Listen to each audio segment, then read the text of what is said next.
I still remember my first night in my apartment. The air felt heavy with silence. I sat by the window watching the city lights blink in the distance. And for the first time in years, I was completely alone. No family, no roommates, just me. It was liberating and terrifying.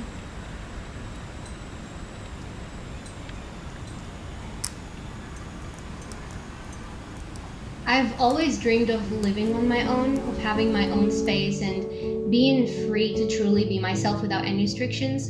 And for the past couple of years, I've been doing just that. And here's what I learned. But before I get into it, I want to say this. Some people love being alone and some people don't, and that's perfectly okay. For me, I've learned I need a balance between both.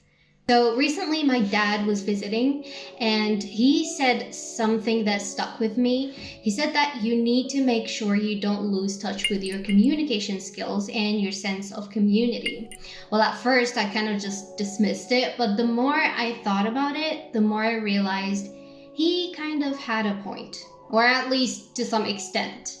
Now here's the thing, I live alone and I work remotely, so I spend most of my time by myself. Most of my interactions are online, not in person, and to be honest, I've never been a fan of in-person communication to start with. It's something that I had to learn because I had no other choice. But over the time, I've found a balance that works for me, and I cherish my alone time, but I also make an effort to connect with other people. And even when I'm by myself, I rarely feel lonely. Well, how, you may ask? Because I've learned to enjoy my own company. Well, I've realized you can be surrounded by people, friends, family, colleagues, whatever, and still feel lonely if you don't feel included or if you lack that sense of belonging. And I learned that the hard way when I first came to Turkey 3 years ago. Even though I had my sister with me and eventually I made some friends here and there, I never truly felt like I belonged. I struggled with that feeling of isolation for a while, but it kind of like forced me to dig deeper and to confront my insecurities and to find peace within myself. This is my very first attempt of making a snowman. This is actually a panda, as you can see.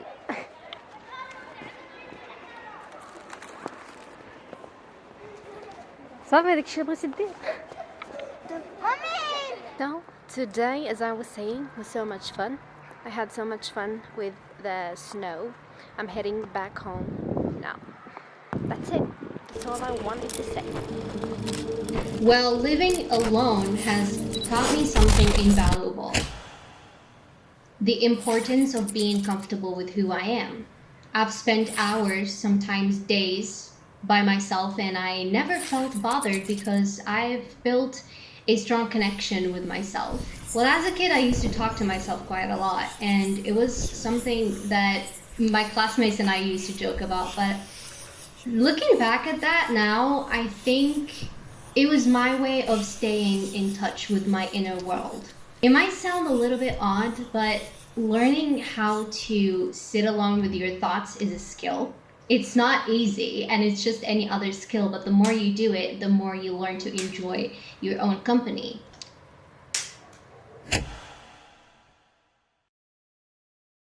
I remember one particular day when I was feeling overwhelmed with everything in my life.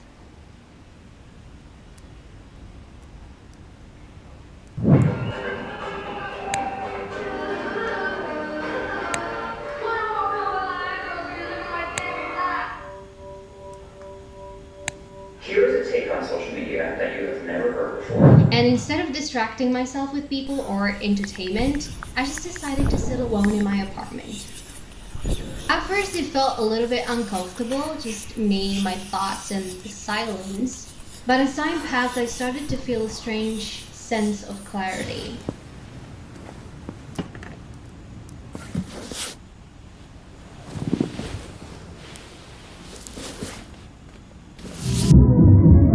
So I ended up jotting ideas of emotions I didn't even realize I had. Well, that day taught me that sometimes the quiet quietest moments bring the loudest realizations. And I kind of stick with that now.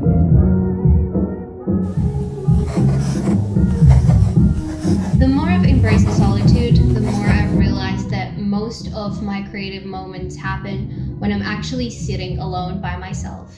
There is something about that quiet, uninterrupted space that allows ideas to just flow freely, whether it's a new perspective on life or a vision for a project. However, I know a lot of people associate being alone with loneliness or sadness, but to be honest, to me, they're not the same. Solitude is a choice, it's a practice. And when embraced intentionally, it can be one of the most empowering things you'll ever do. And if you're not used to being alone, it might feel challenging at first. I get it. But there are ways to ease into it. You can try journaling, for example. You can start jotting down your thoughts, exploring a new hobby, maybe, or even taking yourself out for a coffee or a walk. These little moments of independence help you connect with yourself in ways you might not have before. And yes, you might look like a loner, but who cares? Being comfortable with solitude has also opened my eyes to how many opportunities we miss simply because we're waiting for the right time or for someone to join us. If there's something you want to do and no one is available to join you, just do it anyway.